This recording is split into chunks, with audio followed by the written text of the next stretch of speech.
As of the recording of this program, another deadly outbreak of Ebola is ravaging parts of Central and West Africa. And there is some fear that it could spread to other parts of the world. Ebola is one of the deadliest known viruses to man, killing somewhere between 30 and 60% of its victims, depending on the specific strain. This particular strain that has broken out in 2014 is especially troublesome, killing approximately 50% of its victims. But there is a greater worry. According to a September 12, 2014 Fox News article, Canadian researchers say the strain of Ebola afflicting West Africa can be transmitted between humans by breathing, opening up the possibility of the virus going airborne. Suspected cases of airborne infection have already been reported in monkeys and laboratories.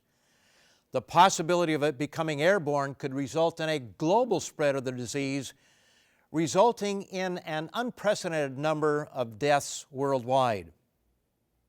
The article then goes on to explain that the greater the number of victims and the longer it continues to spread, the greater the chance of the virus mutating to an airborne state.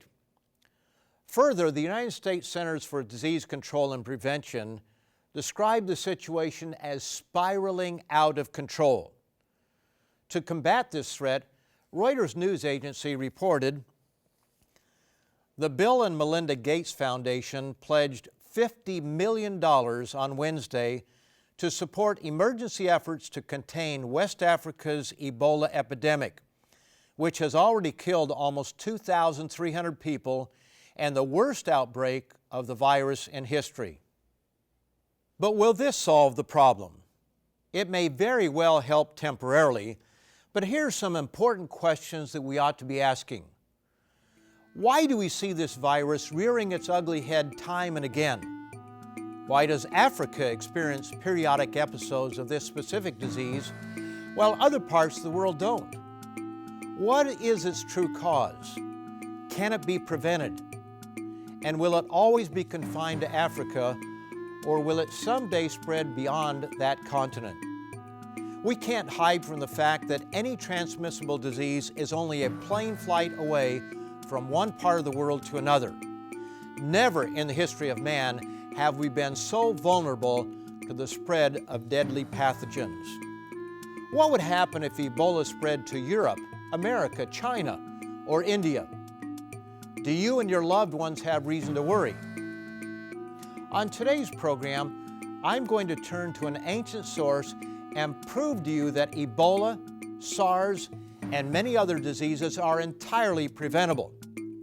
For your personal health and well-being, stay tuned.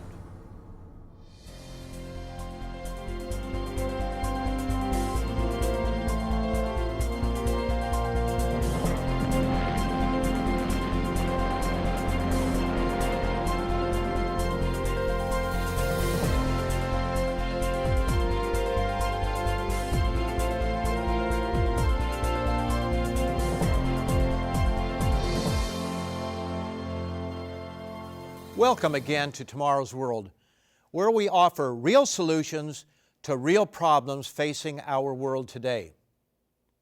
An ancient but well-documented and well-known source reveals that the Ebola virus, along with many other deadly pathogens, such as that which caused the SARS epidemic of 2002 and 2003, need never affect mankind. These diseases are totally preventable. And if mankind followed simple instructions recorded more than 3,400 years ago, no one would ever have reason to fear Ebola, SARS, trichinosis, AIDS, or a host of other deadly diseases. Where can we find that ancient source of wisdom? What does it reveal that mankind, with all our intelligence and resources, doesn't understand today? And when will man finally learn his lesson? Believe it or not, the time is coming when no one will ever die from these easily preventable diseases that strike fear into the hearts of men and women around the world.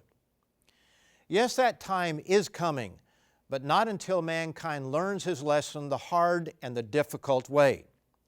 And it won't come about because of some well-meaning financial gift from Bill and Melinda Gates.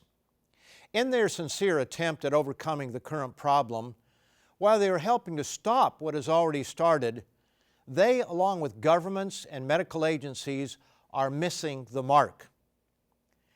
That ancient source that I'm referring to is the Bible. And in the book of Proverbs, a book found in the Bible, chapter 26 and verse 2, it gives us very simple principles. Like a flitting sparrow, like a flying swallow, so a curse without cause shall not alight. As well-meaning as many individuals, healthcare workers, and foundations may be, efforts for curing the long-term problem of Ebola are misguided. Now, please don't misunderstand me. Those who put their money where their mouth is are to be applauded, and those who put their very lives on the line to care for the sick and dying deserve our respect for their courage, for putting themselves in harm's way. The problem is that Ebola is a symptom, and mankind is only treating the symptoms and not the causes. According to the same Reuters report, the Bill and Melinda Gates Foundation has donated $50 million to treat the effects and not the cause. Consider where the money is going. The U.S.-based philanthropic foundation said it would release funds immediately to UN agencies and international organizations to help them buy supplies and scale up the emergency response in affected countries. It will also work with public and private sector partners to speed up the development of drugs, vaccines, and diagnostics that could be effective in treating Ebola patients and preventing further spread of the haemorrhagic fever-causing virus. One can only hope that this plague will be swiftly brought under control. But notice that not a single penny in this report is directed at the cause of the problem. Drug manufacturers make billions of dollars from drugs and vaccines. We view vaccines as preventative, but do they truly address the root problem, or are they merely dealing with symptoms?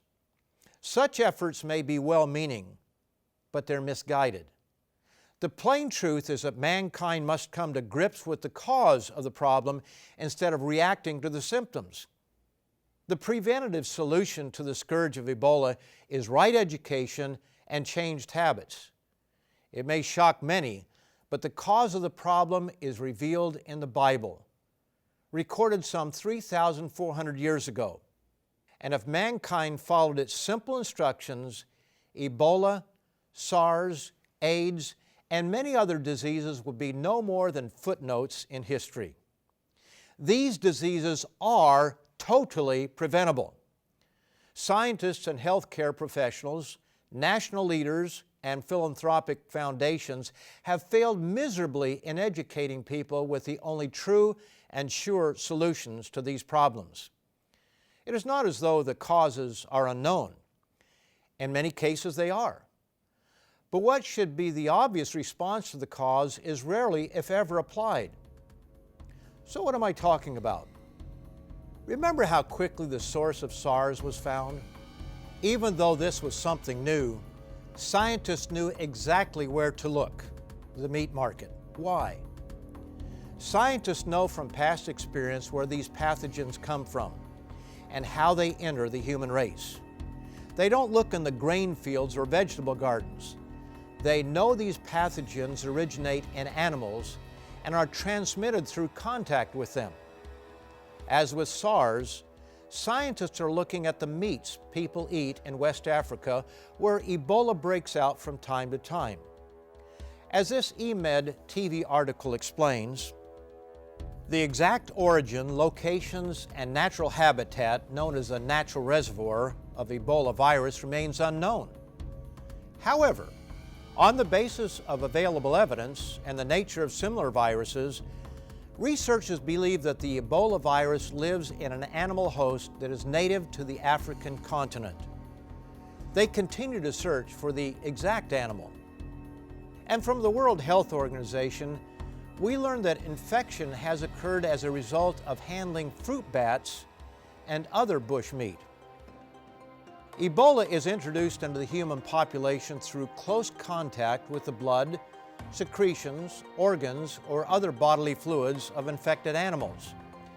In Africa, infection has been documented through the handling of infected chimpanzees, gorillas, fruit bats, monkeys, forest antelope, and porcupines found ill or dead or in the rainforest. What is known is that fruit bats and various so-called bushmeat animals can be infected with the virus. This is fact. What is not known for sure is where the Ebola virus begins, but one particular source is highly suspect, and that is the fruit bat, which is a part of the diet of some Central and West Africans. Note this headline and subhead from the journal Nature. Fruit bats as reservoirs of Ebola virus. Bat species eaten by people in Central Africa show evidence of symptomless Ebola infection. The article explains that these fruit bats are carriers of the virus, but they are asymptomatic, meaning the virus is not a problem for them. They are in effect carriers of the virus that causes Ebola. So while it remains to be seen whether they are the original source, what is clearly known is that these fruit bats are a source of the virus. And when handled as a food source, they can transmit the virus to man, and it then spreads from person to person by way of bodily fluids. Since people in Central and West Africa eat these bats, along with bushmeats that are affected by the virus, Ebola breaks out from time to time. Do you realize that the Bible gives explicit instructions to avoid the very animals that cause Ebola, SARS, trichinosis, and other deadly diseases? What mankind doesn't seem to understand is that the very one who created all the life forms on planet Earth knows what is best for us, but we never seem to listen. All we care about is what tastes good. Just look at a very small child and what he puts in his mouth. Virtually anything he gets his hands on. Parents have to teach their children that some things were never meant to be eaten, such as dirt and various poisonous plants. It's too bad that as adults, we don't listen to our Heavenly Father. The Bible reveals that there was a time in human history when mankind became so corrupt and violent in behavior that God had to destroy most life through a universal flood. Only 8 people and various pairs of animals were preserved alive. This is generally understood by people everywhere who have at least a minimal understanding of the Bible, even those who have never read it.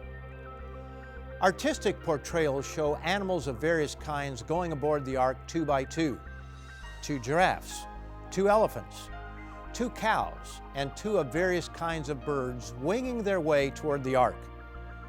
But here's something that few understand. Noah was to take more of certain kinds of animals than of others. This is explained in Genesis, the 7th chapter, and verse 2. You shall take with you 7 each of every clean animal, a male and his female. 2 each of animals that are unclean, a male and his female. If you would like to discover more about how this topic impacts your life, visit us online at www.lcgcanada.org to read our featured literature free of charge. What distinguishes clean from unclean? This instruction had nothing to do whether they had taken a bath or not that day. The book of Genesis doesn't explain the distinction, but Noah obviously knew the difference, and the Bible does reveal this knowledge to us in later books. Leviticus 11 and Deuteronomy 14, the 3rd and 5th books of the Bible, spell out the precise difference between clean and unclean animals. The distinction involves whether or not an animal is fit for human consumption. Let's notice that in Leviticus, the 11th chapter, and verses 2 and 3.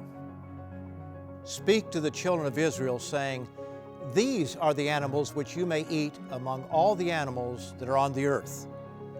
Among the animals, whatever divides the hoof, having cloven hooves and chewing the cud, that you may eat.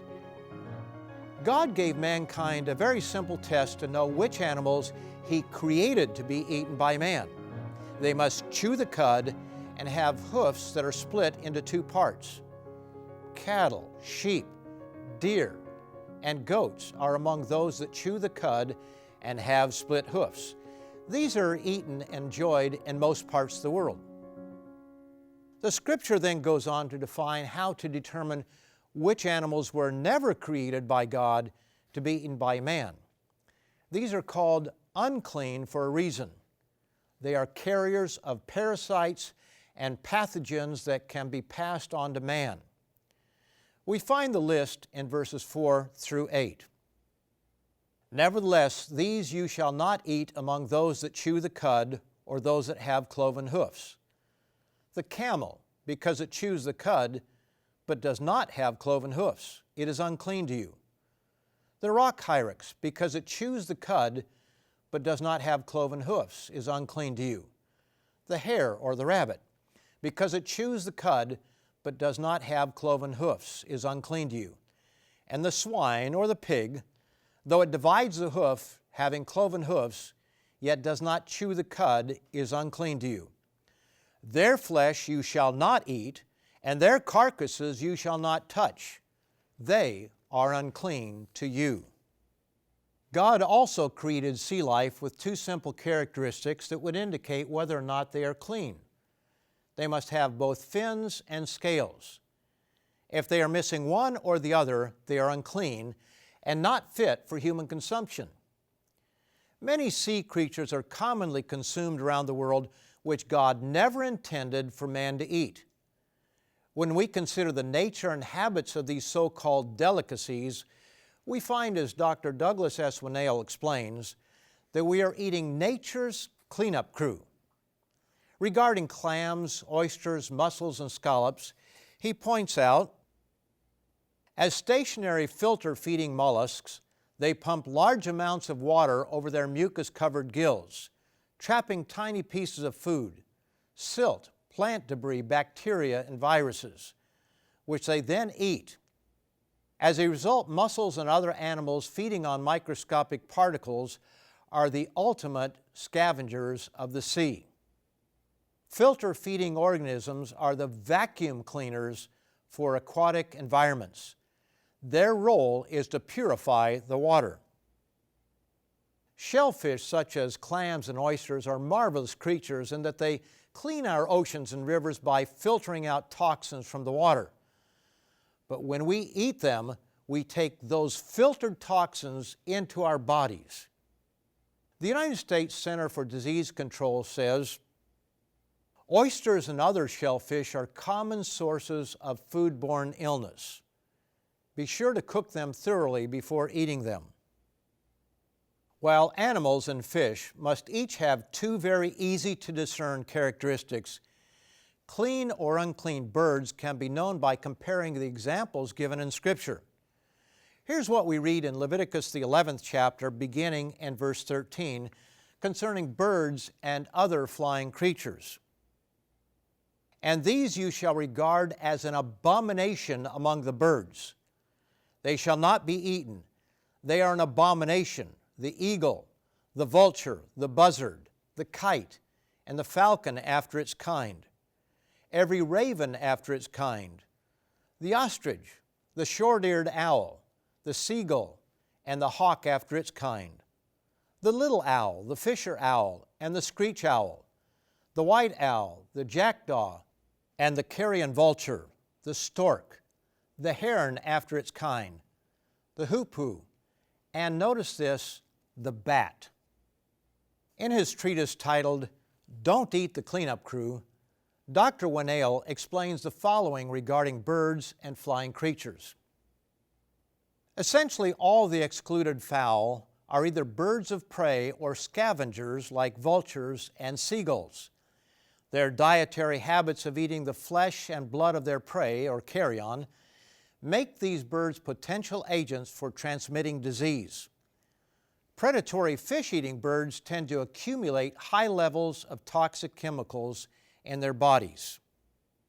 Since God created all creatures, He designed them to have easy-to-discern characteristics that would be signs to man that an animal is either clean, meaning fit for human consumption, or unclean, meaning not fit for human consumption. The civet cat is among the unclean and was found to be a carrier of the deadly SARS virus. However, while this unclean animal is definitely at the center of the outbreak that killed some 900 people, later research is suggesting the genesis of the outbreak may have been some other source.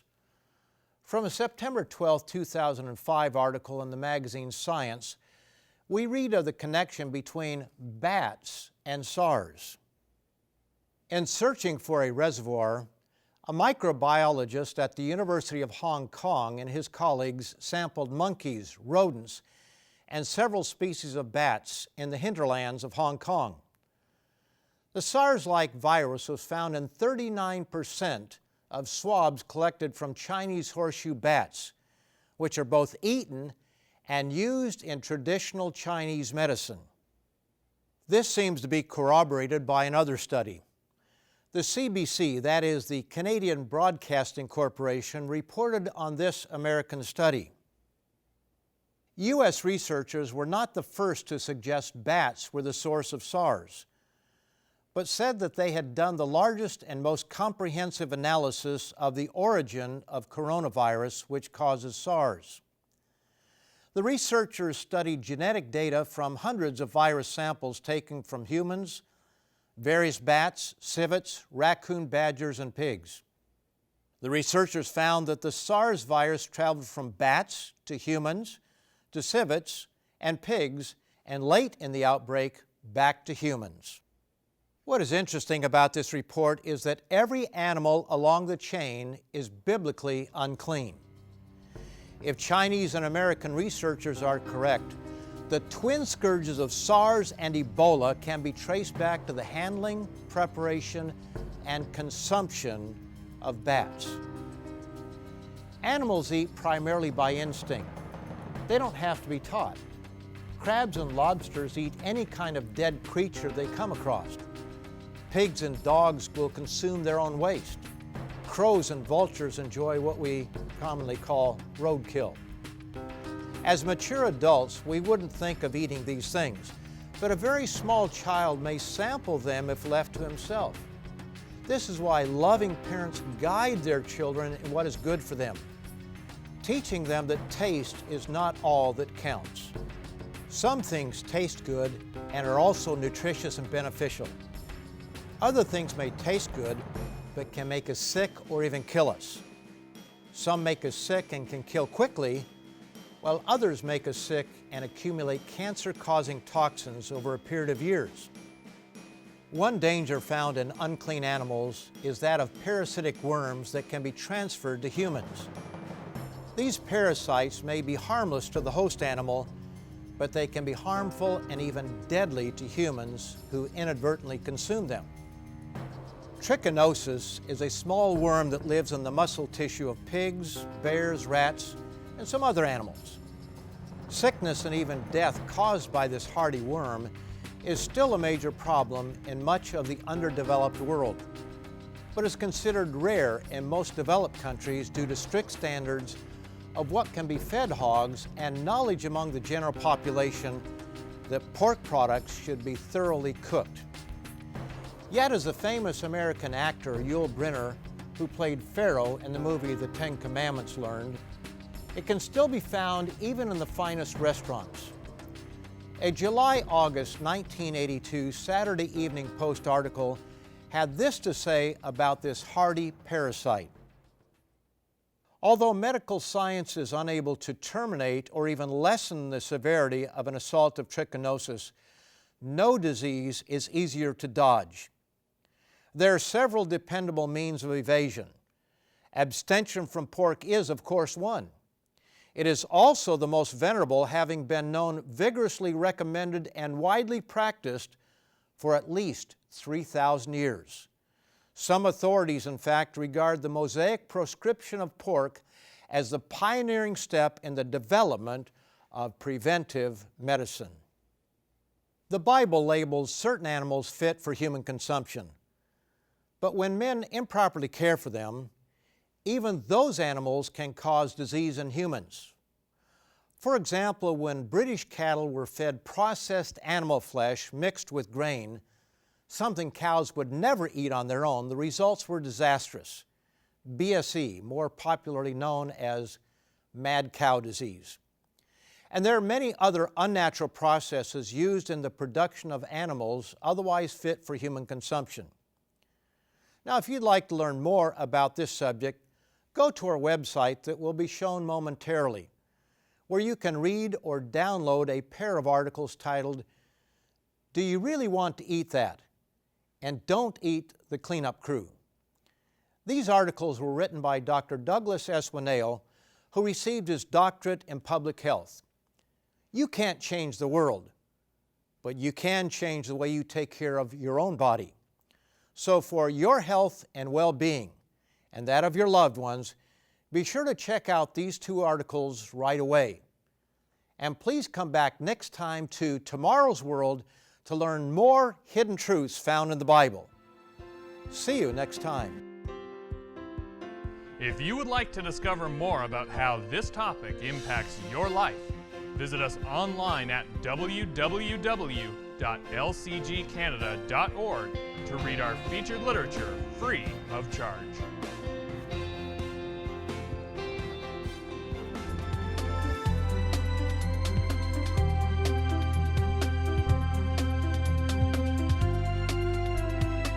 The preceding program has been produced by the Living Church of God.